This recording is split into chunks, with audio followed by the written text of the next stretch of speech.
الحمد لله الحمد لله نحمده ونستعينه ونستغفره ونؤمن به ونتوكل عليه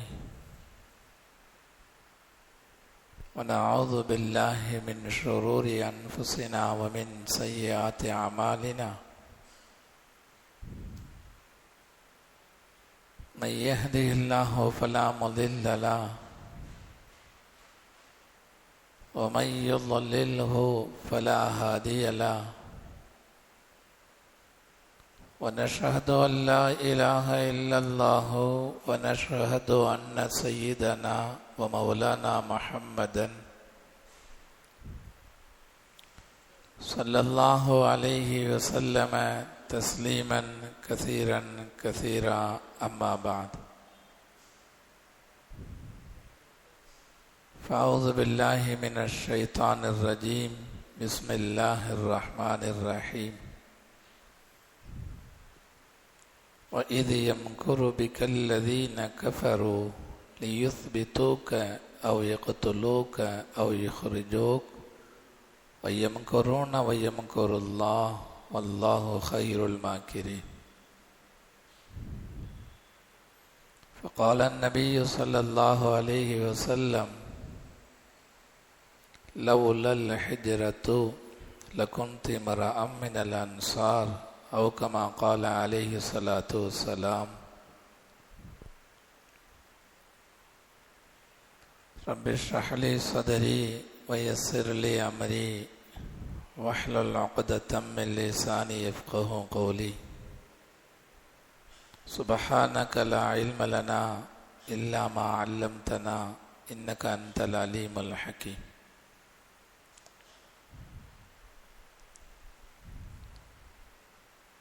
கண்ணியத்திற்கும் மரியாதைக்கும் உரித்தான அல்லாஹுவின் நல்லடியார்களே,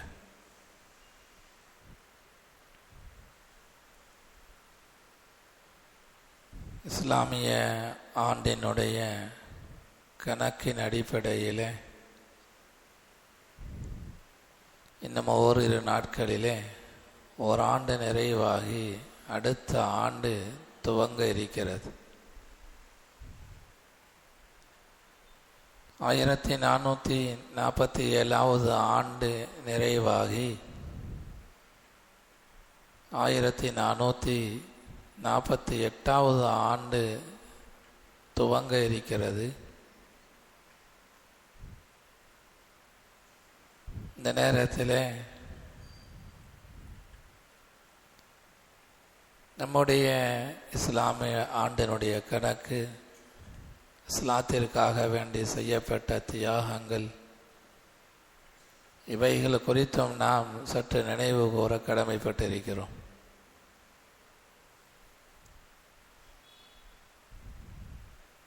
பெருமானார் ஸல்லல்லாஹு அலைஹி வஸல்லம் அவர்களுடைய காலம் வரை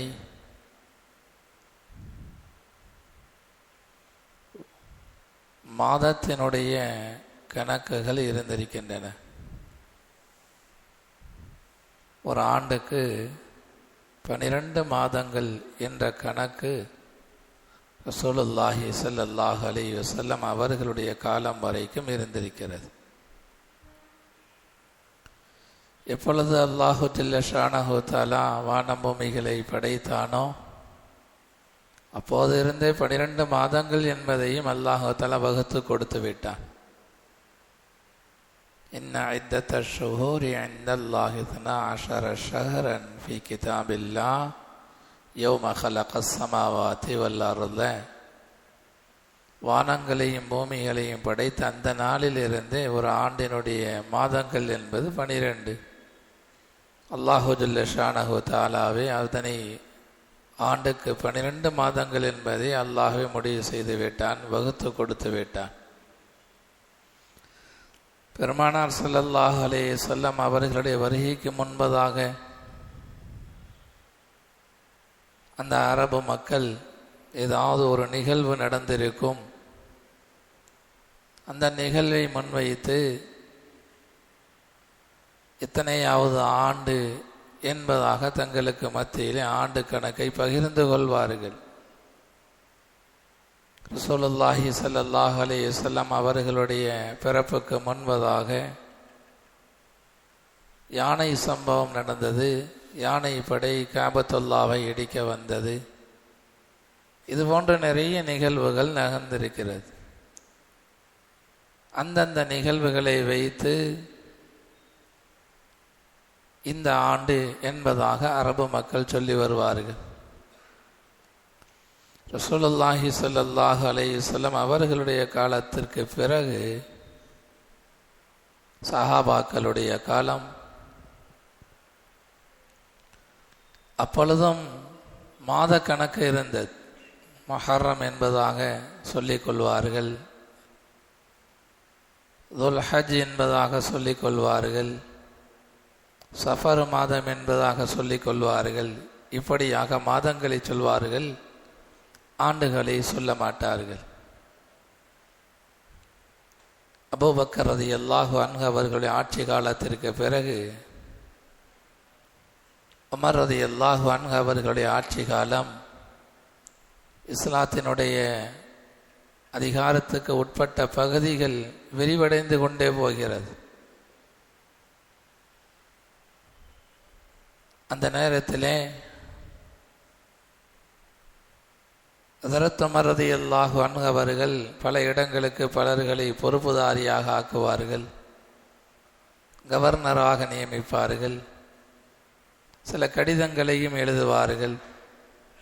அப்படி கவர்னர்களுக்கு கடிதம் எழுதும் பொழுது மாதத்தை எழுதியிருப்பார்கள், ஆண்டை எழுத மாட்டார்கள். இந்த நேரத்தில் தான் அபூ மூஸா அஷ்அரி ரலியல்லாஹு அன்ஹு அவர்கள் உமர் ரலியல்லாஹு அன்ஹு அவர்களுக்கு கடிதம் எழுதினார்கள். அமீருல் முஃமினீன் அவர்களே, தங்களுடைய கடிதம் வருகிறது, மாதம் குறிப்பிடப்பட்டிருக்கிறது, ஆனால் எந்த ஆண்டு என்பதாக எந்த குறிப்பும் இல்லை. எனவே சில குழப்பங்கள் ஏற்படுகிறது. முஹர்ரம் என்பதாக பதிவிடப்பட்டிருக்கிறது, எந்த முஹர்ரம்? எத்தனையாவது ஆண்டினுடைய முஹர்ரம் குறிப்பு கிடையாது. சஃபர் என்பதாக போடப்பட்டிருக்கும், எந்த ஆண்டினுடைய சஃபர் என்பதாக குறிப்பு இல்லை. அபூ மூஸா அஷ்அரி ரலியல்லாஹு அன்ஹு அவர்கள் இந்த கோரிக்கையை அமீருல் முஃமினீன் உமர் ரலியல்லாஹு அன்ஹு அவர்களுக்கு முன்பதாக வைக்கிறார்கள். அப்பொழுதுதான் ஹஸரத் உமர் ரலியல்லாஹு அன்ஹு அவர்கள் சஹாபாக்களையும் அரசவையிலே பொறுப்பேற்றிருந்தவர்களையும் எல்லோரையும் ஒன்று சேர்ந்து இந்த விஷயத்தை சொன்னார்கள். இஸ்லாத்திற்கு என்பதாக இதுவரை ஆண்டு கணக்கு எதுவும் இல்லை. எதையாவது ஒரு நிகழ்வை முன்வைத்து இந்த ஆண்டு என்பதாக இனி நாம் முடிவு செய்ய வேண்டும், இதுவே இஸ்லாத்துடைய ஆண்டு கணக்காக இருக்க வேண்டும். அப்பொழுது சஹாபா பெருமக்கள் பல்வேறு கருத்துகள், பல்வேறு விஷயங்கள், பல்வேறு நிகழ்வுகளை முன்வைத்து கருத்து தெரிவிக்கிறார்கள். ரசூலுல்லாஹி ஸல்லல்லாஹு அலைஹி வஸல்லம் அவர்களுடைய பிறப்பை வைத்து ஆண்டு கணக்கு வைக்கலாம், அல்லது நபியினுடைய இறப்பை முன்வைத்து ஆண்டு கணக்கு வைக்கலாம், அல்லது ரசூலுல்லாஹி ஸல்லல்லாஹு அலைஹி வஸல்லம் அவர்களுக்கு நுபுவத் கொடுக்கப்பட்டது, அதை வைத்து ஆண்டு கணக்கு வைக்கலாம். இப்படியாக பல்வேறு கோரிக்கைகள் வரும் பொழுது எல்லாவற்றையும் ஹஸரத் உமர் ரலியல்லாஹு அன்ஹு அவர்கள் நிராகரிக்கிறார்கள். எதுவும் வேண்டாம், இஸ்லாத்துடைய ஆரம்பத்தில் நடந்த ஒரு நிகழ்வு ஹிஜ்ரத் என்பது, அந்த ஹிஜ்ரத்தை முன்வைத்து இஸ்லாமிய ஆண்டினுடைய கணக்கை வைத்து கொள்ளலாம் என்பதாக ஹஸரத் உமர் ரலியல்லாஹு அன்ஹு அவர்கள் முடிவு செய்கிறார்கள். அதை வைத்துத்தான் இஸ்லாமிய ஆண்டை ஹிஜ்ரி ஆண்டு என்பதாக சொல்லப்படுகிறது. காரணம் என்ன? ஒவ்வொரு ஆண்டும் அதனுடைய துவக்கம் என்பது இஸ்லாமியர்களிடத்திலே ஈமானிய உணர்வை எடுத்து சொல்லக்கூடியதாக இருக்க வேண்டும். ஹிஜ்ரத் என்பது சாதாரண விஷயம் அல்ல, ஏனோ தானோ என்பதாக நடந்ததல்ல. ஹிஜ்ரத் என்பது மிக பெரிய ஒரு தியாகத்தை முன்வைத்து நடந்தது. பெருமானார் ஸல்லல்லாஹு அலைஹி வஸல்லம் அவர்களுக்கு நுபுவத்து கொடுக்கப்படுவதற்கு முன்பதாகவே மதீனாவிற்கு ஹிஜ்ரத் செய்ய வேண்டும் என்பது கனவிலே காண்பிக்கப்படுகிறது. நபியாக இன்னும் தேர்வு செய்யப்படவில்லை, அறிவிப்பு செய்யப்படவில்லை மக்களுக்கு மத்தியிலே. அந்த நேரத்திலேயே பெருமானார் ஸல்லல்லாஹு அலைஹி வஸல்லம் அவர்கள் பல தடவை மதீனாவை கனவிலே பார்ப்பார். பெரித்தம் மரங்கள் நிறைந்த ஒரு ஊரை காண்பிக்கப்படும். நபியாக அனுப்பப்படுவதற்கு முன்பதாகவே, அறிவிக்கப்படுவதற்கு முன்பதாகவே நபியினுடைய ஹிஜ்ரத்துடைய பயணம் பெருமானார் ஸல்லல்லாஹு அலைஹி வஸல்லம் அவர்களுக்கு காண்பிக்கப்பட்டது கனவின் மூலமாக. பல தடவை மதீனா காட்டப்பட்டிருக்கிறது. பிறகு ஒரு நேரம் வந்தது, ஆரம்பமான வகி வந்தது. ஜிப்ரீல் அலைஹிஸ்ஸலாம் அவர்கள் நபி ஸல்லல்லாஹு அலைஹி வஸல்லம் அவர்களுக்கு முன்பதாக தோன்றுகிறார்கள். முதல் தடவை அப்பொழுதுதான் ஜிப்ரீல் அவர்களை பார்த்தார்கள் நபி ஸல்லல்லாஹு அலைஹி வஸல்லம் அவர்கள். பிறகு அந்த பதட்டத்தை நீக்கிக் கொள்வதற்காக வேண்டி அன்றிருந்த ஒரு மார்க்க அறிஞர் வரக்கா என்பவர்களிடத்தில் சென்ற பொழுது, அந்த வரக்கா பெருமானார் ஸல்லல்லாஹு அலைஹி வஸல்லம் அவர்களை பார்த்து சொன்னார்கள், நீங்கள் தான் இறுதி தூதர், இறுதி நபியாக நீங்கள் அனுப்பப்பட்ட உள்ளீர்கள், உங்களை அல்லாஹ் இறுதி நபியாக அனுப்பியிருக்கிறான், இது உண்மையானது. வந்தவர் ஜிப்ரீல் அவர்கள், வானவர் அவர்கள் என்பதாக எல்லாம் விளக்கம் கொடுத்ததற்கு பிறகு வரக்கா அவர்கள் பெருமானார் ஸல்லல்லாஹு அலைஹி வஸல்லம் அவர்களை பார்த்து சொன்னார்கள், லைத்தனி அகூனு ஹய்யன் இது யுஹ்ரிஜூக கௌமுக, உங்களுடைய கௌம் கூட்டத்தார்கள் மக்காவிலிருந்து உங்களை வெளியேற்றுவார்கள். இப்பொழுதுதான் நபியாக அறிவிக்கப்பட்டிருக்கிறது, வகி வந்திருக்கிறது. அந்த நேரத்திலே வரக்கா என்பவர்கள் சொன்ன வார்த்தை லைத்தனி அகூனு ஹய்யன் இது யுஹ்ரிஜூக கௌமுக, உங்களுடைய கூட்டத்தார்கள் சமூகத்தார்கள் உங்களை மக்காவிலிருந்து வெளியாக்குவார்கள். அந்த நேரத்திலே நான் உயிரோடு இருந்தால் உங்களோடு நான் இருப்பேனே என்பதாக ஹிஜ்ரத்துடைய பயணத்துடைய முக்கியத்துவத்தை இந்த வரக்கா என்ற மார்க்க அறிஞர் சொல்லி காண்பிக்கிறார். அப்பொழுதும் பெருமானார் ஸல்லல்லாஹு அலைஹி வஸல்லம் அவர்களுக்கு ஹிஜ்ரத்துடைய பயணம் சொல்லப்படுகிறது. பிறகு மிஅராஜுடைய பயணத்துடைய நிகழ்வு, அந்த பயணத்திலேயும் நபி ஸல்லல்லாஹு அலைஹி வஸல்லம் அவர்கள் பல இடங்களை கடந்து போகிறார்கள். அந்த பயணத்திலேயும் மதீனா காட்டப்படுகிறது. இப்படியாக பல்வேறு நேரங்கள், பல்வேறு சமயங்களிலே பெருமானார் ஸல்லல்லாஹு அலைஹி வஸல்லம் அவர்களுக்கு ஹிஜ்ரத்து முன் அறிவிப்பாக செய்யப்படுகிறது. நபி ஸல்லல்லாஹு அலைஹி வஸல்லம் அவர்கள் ஹிஜ்ரத்து செய்து செல்லக்கூடிய பூமி மதீனா, ஊர் மதீனா. அந்த மதீனாவும் நபி ஸல்லல்லாஹு அலைஹி வஸல்லம் அவர்களுக்கு காட்டப்படுகிறது. இதற்காக வேண்டி நபி ஸல்லல்லாஹு அலைஹி வஸல்லம் அவர்கள் ஹிஜ்ரத்து செய்கிறார்கள். என்ன காரணம்? உலமாக்கள் கிதாபுகளிலே பதிவு செய்கிறார்கள், அந்த மக்காவிலே எல்லாமே இருந்தது, வாழ்வதற்கான அத்துணை வசதிகளும் இருந்தது, நல்ல பூமியாக மக்கா இருந்தது, கால சூழ்நிலை சீதோஷணம் நல்லபடியாக இருந்தது, சஹாபாக்களுக்கு வீடு இருந்தது, உடுத்துவதற்கு உடை இருந்தது, மக்காவிலே உண்பதற்கான உணவு இருந்தது, எல்லாம் இருந்தது. ஒன்னே ஒரு வசதி மட்டும் அங்கு கிடையாது, ஈமானிய வசதி கிடையாது. ஈமானோடு மக்காவிலே வாழ முடியாது, அமல் செய்ய முடியாது. அந்த ஒரு சூழ்நிலை வந்தது. எந்த அளவிற்கு என்று சொன்னால், யாராவது லா இலாஹ இல்லல்லாஹ் முஹம்மது ரசூலுல்லாஹ் சொன்னால் அவர்கள் கடுமையாக துன்புறுத்தப்படுவார்கள். பிலால் ரலியல்லாஹு அன்ஹு அவர்கள் கலிமா சொன்னார்கள், லா இலாஹ இல்லல்லாஹ் முஹம்மது ரசூலுல்லாஹ் சொன்னார்கள், சுடு மணலிலே போடப்பட்டார்கள். சொல்வதற்கு லேஸ், கேட்பதற்கும் இலகுவானது. உடலிலே துணி இல்லாமல் பாலைவனத்தினுடைய வெயிலிலே மணலிலே போடப்பட்டு பிலால் ரலியல்லாஹு அன்ஹு துன்புறுத்தப்பட்டார்கள். ஒரே ஒரு காரணம்தான், கலிமா சொன்னதற்காக வேண்டி மட்டும்தான். முஹம்மது ரசூலுல்லாஹி ஸல்லல்லாஹு அலைஹி வஸல்லம் அவர்களை நபியாக ஏற்றுக்கொண்டதற்காக மட்டும்தான். ஹுபைப் ரலியல்லாஹு அன்ஹு அவர்கள் நெருப்பிலே போடப்பட்டார்கள். ஒரு காலம் வந்தது, அமீருல் முஃமினீன் உமர் ரலியல்லாஹு அவர்களுடைய ஆட்சி காலம். அந்த நேரத்தில் ஹுபைப் ரலியல்லாஹு அன்ஹு அவர்களுடைய இடுப்பை பார்க்கிறார்கள். இடுப்பில் கொஞ்சம் கூட சதை கிடையாது. அவ்வளவு தூரம் நெருப்பிலே போடப்பட்டவர்கள் ஹுபைப் ரலியல்லாஹு அன்ஹு அவர்கள் மக்காவிலே துன்புறுத்தப்படுகிறார்கள். அபூபக்கர் ரலியல்லாஹு அன்ஹு அவர்களை காஃபிர்கள் அடிக்கிறார்கள், காலால் மிதிக்கிறார்கள். இரத்த கலரியாக ஹஸரத் அபூபக்கர் ரலியல்லாஹு அன்ஹு அவர்களுடைய முகம் மாறுகிறது. அடையாளமே தெரியவில்லை இவர் யார் என்பதாக. அந்த அளவிற்கு அபூபக்கர் ரலியல்லாஹு அன்ஹு அவர்கள் துன்புறுத்தப்பட்டார்கள். பல்வேறு சஹாபாக்கள், பல சஹாபாக்கள் துன்புறுத்தப்படுகிறார்கள். இதற்கு பிறகு இங்கு இருக்க முடியாது. சஹாபாக்களுக்கு அனுமதி கொடுத்தார்கள், இந்த பூமியிலே வாழ முடியாது, வேறு ஏதாவது பூமிக்கு சென்று விடுங்கள், எங்காவது நீங்கள் போக முடிந்தால் போய்விடுங்கள்.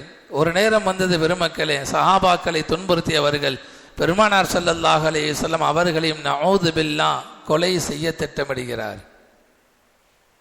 கலிமா சொன்ன சஹாபாக்களை துன்புறுத்தி அந்த கொடிய காஃபிர்கள் ஒரு நேரம் வந்தது, இந்த முஹம்மது அவர்கள் தானே எல்லாவற்றிற்கும் காரணமானவர்கள், அவர்களை கொல்ல வேண்டும் நஊது பில்லாஹ் திட்டம் தீட்டுகிறார்கள். தாருன் நதுவா என்ற ஒரு இடத்திலே அமர்ந்து குறைஷிகளுடைய சில முக்கிய தலைவர்கள் ஒன்று திரண்டு இரவு நேரத்திலே அந்த இடத்திலே ஒரு வீட்டிலே அமர்ந்து மஷூரா செய்கிறார்கள், ஆலோசனை செய்கிறார்கள். அந்த நேரத்திலே ஷைத்தான் கதவை தட்டுகிறான், அந்த வீட்டினுடைய கதவை. ஒரு வயோதிகனுடைய தோற்றத்திலே ஷைத்தானும் அங்கு நுழைகிறான். நீங்கள் என்ன பேசிக் கொண்டிருக்கிறீர்கள்? உங்களுடைய பேச்சு சப்தத்தை நான் கேட்டேன், ஏதோ ஒரு முக்கியமான ஆலோசனை செய்கிறீர்களே என்பதாக சொல்லி கதவை தட்டி ஷைத்தானும் அந்த தாருன் நதுவாவிலே ஆலோசனையிலே பங்கெடுக்கிறார். ஒவ்வொருத்தரும் சொல்லுகிறார்கள் ஒரு கருத்தை, இந்த முஹம்மது என்ன செய்யலாம், நஊது பில்லாஹ் ஸல்லல்லாஹு அலைஹி வஸல்லம் அவர்களை என்ன செய்யலாம் என்பதாக மஷூரா செய்கிறார்கள். இவரை அப்படியே விட்டு கொண்டே இருந்தால் முழு அரபும் முஸ்லிம் ஆகிவிடும், முழு அரபிலேயும் இஸ்லாம் பரவிவிடும், நம்முடைய குடும்பத்தார்கள் நம்முடைய கட்டுப்பாடிலே இருக்க மாட்டார்கள், இந்த முஹம்மது அவர்கள் தலைவராக ஆகிவிடுவார், வளர்ந்து விடுவார் என்றெல்லாம் பயந்து ஒரு மஷூராவை செய்கிறார்கள். சிலர்கள் சொன்னார்கள், முஹம்மதை ஏதாவது ஒரு இடத்திலே அடைத்து வைத்து கட்டி வைத்து சிறைப்படுத்தி விடலாம், முஹம்மதை நீ வெளிவிடக்கூடாது. இன்னொருவர் சொன்னார், மக்காவிலேயே வைக்கக்கூடாது, வேறு எங்காவது நாடு கடத்தி விட வேண்டும். இப்படி ஆளுக்கு ஒரு கருத்து சொன்ன பொழுது ஒருவர் சொன்னார், முஹம்மதின் நஊது பில்லாஹ் கொன்றுவிட வேண்டும் என்பதாக சொன்னார். ஷைத்தான் ஒவ்வொரு கருத்துக்கும் பதில் சொல்கிறான். மக்காவிலேயே நீங்கள் அவரை அடைத்து வைத்தால் அவர்களுடைய குடும்பத்தார்கள் தேடி கண்டுபிடித்து அவர்களை எப்படியாவது வெளியே கொண்டு வந்து விடுவார்கள். நீங்கள் வெளியூருக்கு நீங்கள் அனுப்பினால் அங்கும் இவருடைய பிரச்சாரம் ஓங்கும், அதுவும் வேண்டாம் என்பதாக சொல்லி ஒரு மனிதன் கொலை செய்யலாம் என்பதாக சொன்னானே அவனுடைய கருத்தை பாராட்டுவான் ஷைத்தான். அதற்கு பிறகு ஷைத்தானே ஒரு மஷூரா சொல்வான், கொலை செய்வது என்று சொன்னால் ஒருத்தர் கொலை செய்ய முடியாது, என்ன செய்யலாம், இந்த மக்காவிலே எத்தனை கூட்டத்தார்கள் இருப்பார்களோ அந்தந்த வகையராக்களில் இருந்து ஒரு வாலிபரை தேர்வு செய்ய வேண்டும்.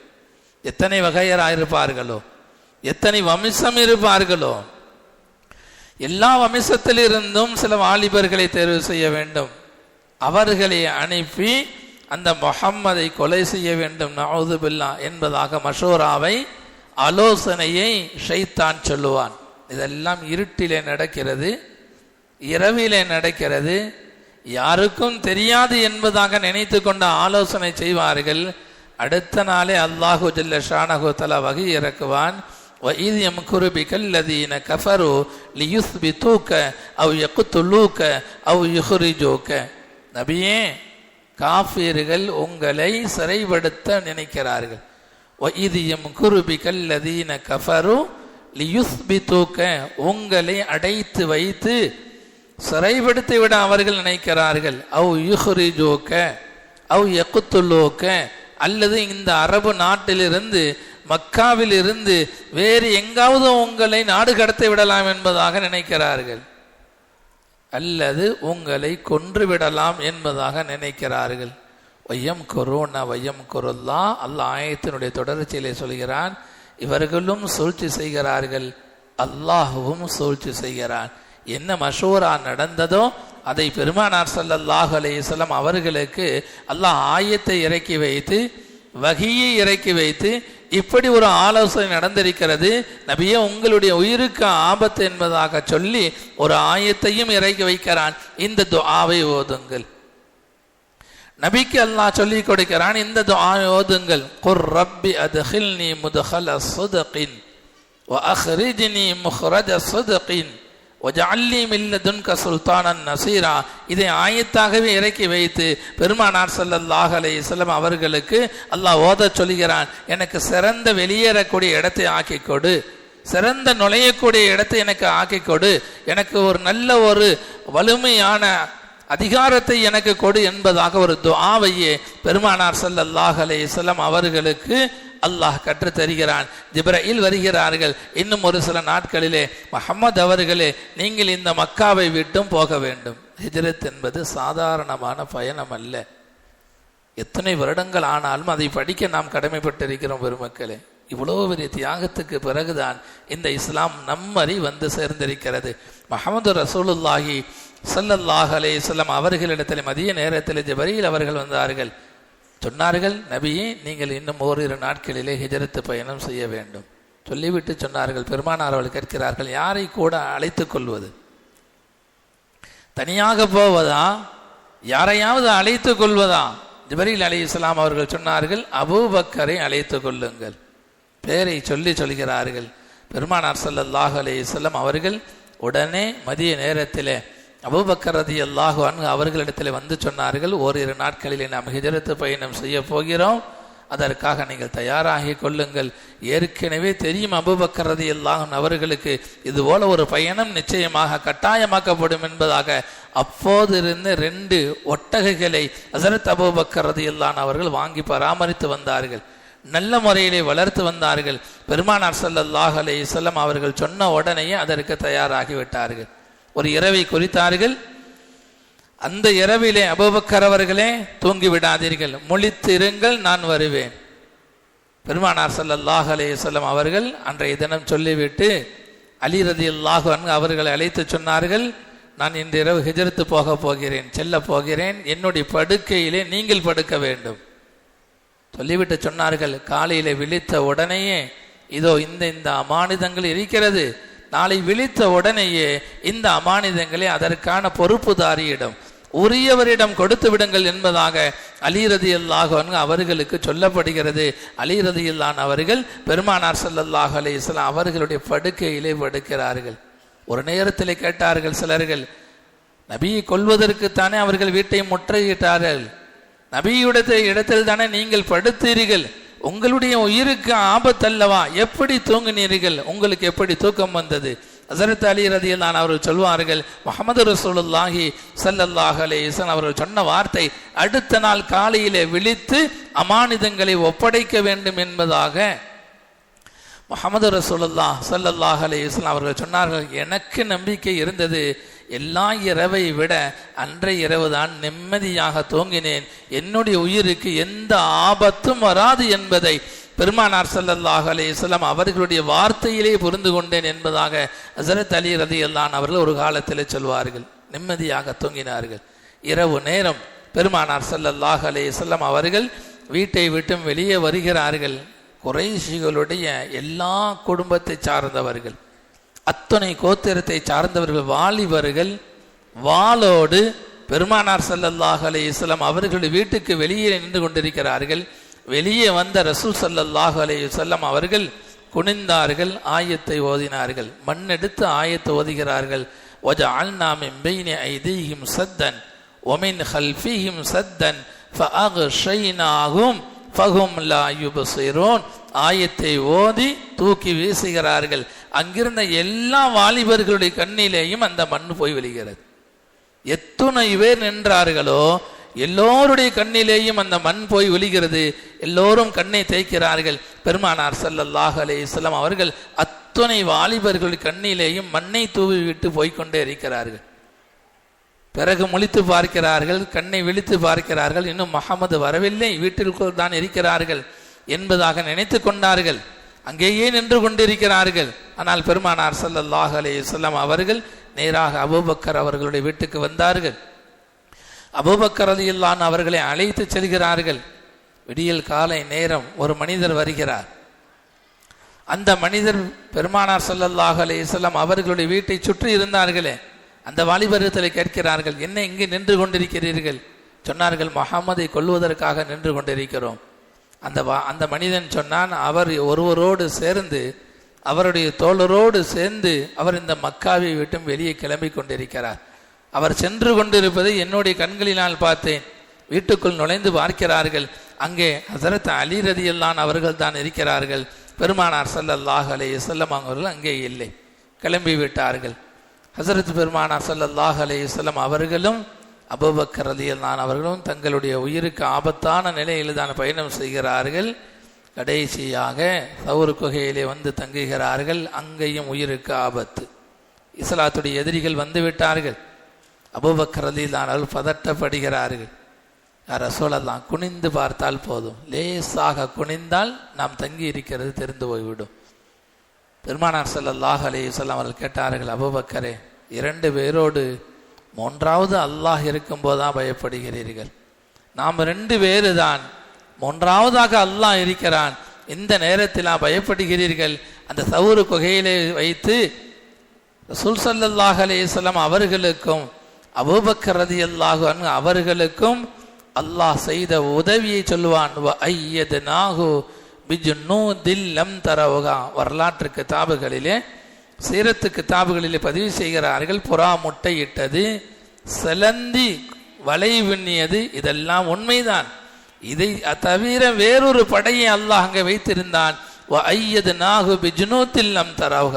நீங்கள் கண்ணால் பார்க்க முடியாத ஒரு படையை நாம் அங்கே வைத்திருந்தோம். அதை கொண்டு முஹம்மது ரசூலுல்லாஹி ஸல்லல்லாஹு அலைஹி வஸல்லம் அவர்களுக்கு உதவி செய்தோம். இதையும் மீறி, புறா கூட்டையும் மீறி, செலந்தி வலையையும் மீறி அவர்கள் அங்கு வந்திருந்தால் அங்கு மலக்குகள் நின்று கொண்டிருப்பார்கள். மலக்குகளை வைத்து அல்லாஹு ஜல்ல ஷானஹு தஆலா பெருமானார் ஸல்லல்லாஹு அலைஹி வஸல்லம் அவர்களே அங்கு பாதுகாக்கிறான். பெருமக்களே, ஹிஜ்ரத் என்பது உயிரை பணயம் வைத்து செய்யப்பட்ட ஒரு நிகழ்வு. மக்காவிலே வணக்கம் செய்ய முடியாது, ஈமானோடு வாழ முடியாது, நல்ல நிலையிலே வாழ முடியாது. பணக்கார சஹாபாக்கள் எல்லாம் ஹிஜ்ரத் செய்தார்கள். சுஹைப் ரலியல்லாஹு அன்ஹு அவர்கள் பல சொத்துக்களை கொண்டவர்கள், பல 1000 தீனார்களுக்கு சொந்தக்காரர்கள், பல 100 அடிமைகளுக்கு சொந்தக்காரர்கள். ஒரே காரணம், இந்த மக்காவிலே ஈமானோடு வாழ முடியாது, கிளம்ப வேண்டும். சுஹைப் ரலியல்லாஹு அன்ஹு அவர்களுடைய ஹிஜ்ரத்தை 2வது ஜுஸுவிலே அல்லாஹ் பதிவு செய்கிறார். பல சஹாபாக்கள் தந்தையை இழக்கிறார்கள், கணவனை இழக்கிறார்கள், மனைவியை இழக்கிறார்கள், குழந்தையை இழக்கிறார்கள். இப்படிப்பட்ட பல தியாகங்களுக்கு பிறகுதான் இந்த ஹிஜ்ரத் நடந்திருக்கிறது என்று சொன்னால், இந்த ஆண்டினுடைய துவக்கம் ஹிஜ்ரத்தை முன்வைத்து இருக்க வேண்டும், ஒரு தியாகத்தை நினைவுபடுத்தக்கூடியதாக இருக்க வேண்டும்.